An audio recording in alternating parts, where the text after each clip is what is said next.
The sun blazed like a burning brand above the canyons of the Wild West, turning every rock into a furnace and every breath into a struggle.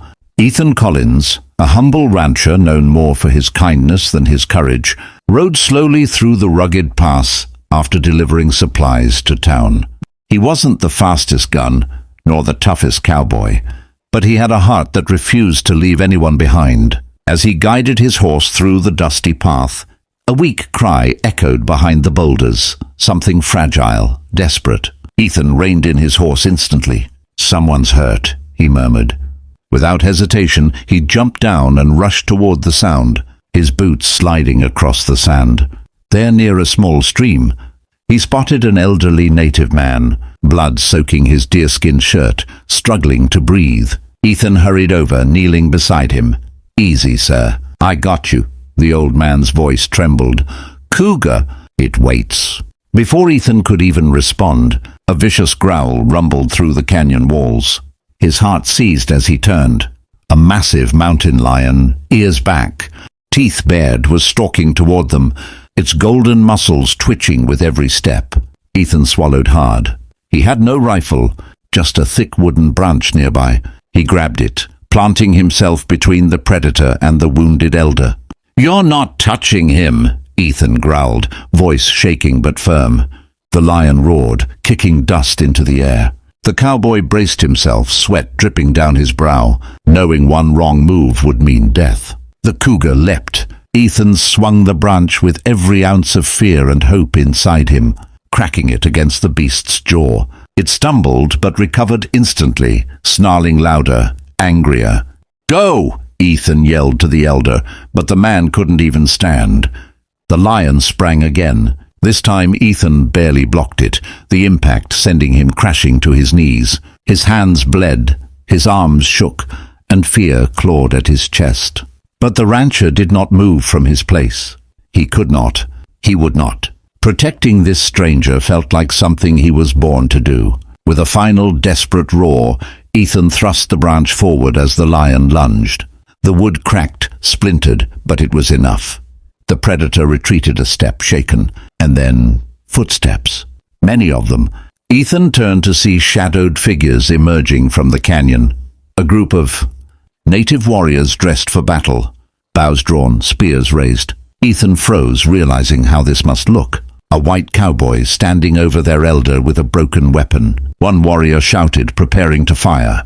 The old man weakly lifted his hand, voice trembling but clear. "He saved me."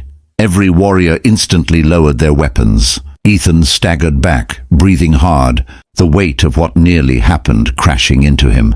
The warrior chief stepped forward, surprise and respect in his eyes. "You risked your life for a man you do not know," he said. Ethan panted, trying to catch his breath. "I couldn't leave him. No one deserves to. Die alone out here." The chief nodded once. A silent promise was made in that moment, one Ethan couldn't yet understand. Carefully, the warriors lifted the elder, thanking Ethan with their eyes even if no words were spoken. The chief spoke again. "We will not forget this." They disappeared into the gorge, carrying their wounded elder with honor. Ethan stood alone once again, the silence returning with the wind. Except now, something felt different. He had just crossed a line few cowboys dared to cross, earning the respect of a tribe who trusted almost no outsider. As Ethan climbed onto his horse, still shaking, he whispered to himself, "Just glad he's safe."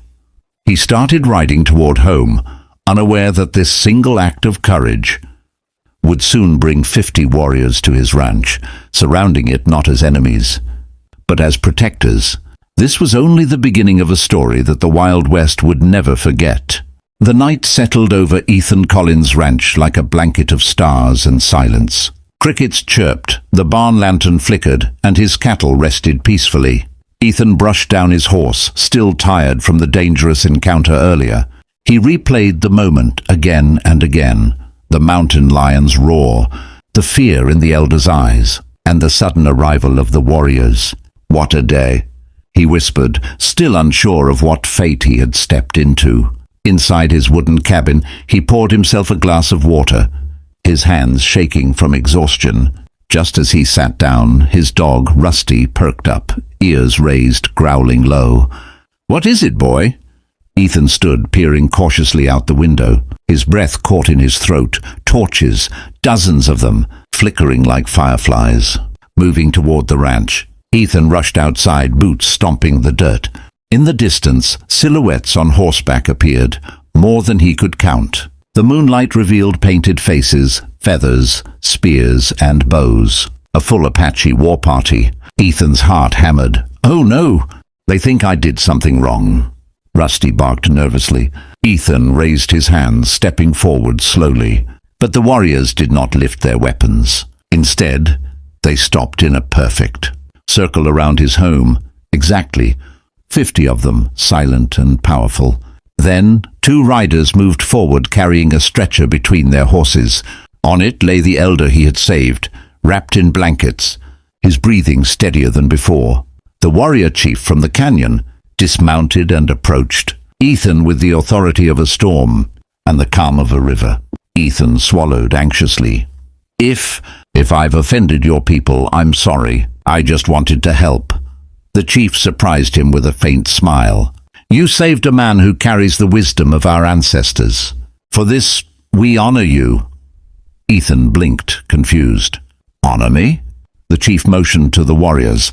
In a synchronized movement, every warrior dismounted, knelt, and bowed their heads toward Ethan.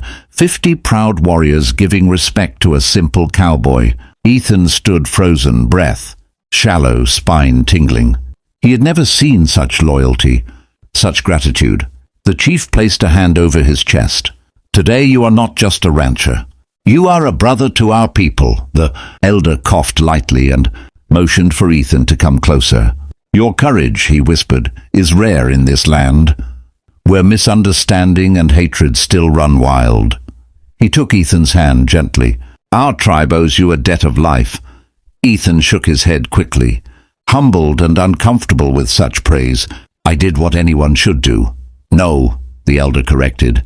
"Many would turn away, scared of what they don't understand." The chief gestured, and a warrior brought forward a handcrafted spear decorated with beads and hawk feathers. "This," he said, "represents our promise. From this night on, if danger ever comes to your land, the Apache will rise to defend it." Ethan stared at the spear, overwhelmed. "I don't know what to say." "Say nothing," the chief replied softly. "Just live with the same bravery you showed today." The warriors set up a peaceful watch around the ranch, guarding every corner of the property. Ethan noticed one warrior placing a mark on the gate, a symbol of protection. Meanwhile, others tended his cattle, checked his fences, and ensured no predator or outlaw dared to come near. The shift of power in this dusty land was unmistakable. A once ordinary rancher was now under the protection of 50 warriors, not because he fought a battle, but because he fought for a single life. Later, Ethan sat beside the campfire with the elder, who smiled warmly despite his injuries. "Thank you," Ethan whispered. The elder chuckled gently. "No, son. Thank you." The stars above witnessed a moment that defied the hatred. The West often held a bond formed, not by blood, but by courage and compassion. As dawn approached, the warriors prepared to depart, but not before the chief spoke one final promise. "Call, and we will come." Ethan watched them ride into the sunrise, each hoofprint a reminder that kindness can change destinies. He looked at the spear resting near his doorway, the greatest honor a cowboy could ever receive. And from that day forward, whenever the wind whispered across the ranch, Ethan heard it as a reminder that sometimes the bravest heroes are those who simply choose to care. If you enjoyed this emotional Wild West legend, make sure to like, subscribe, and share, because many more heroic stories are coming soon to this channel.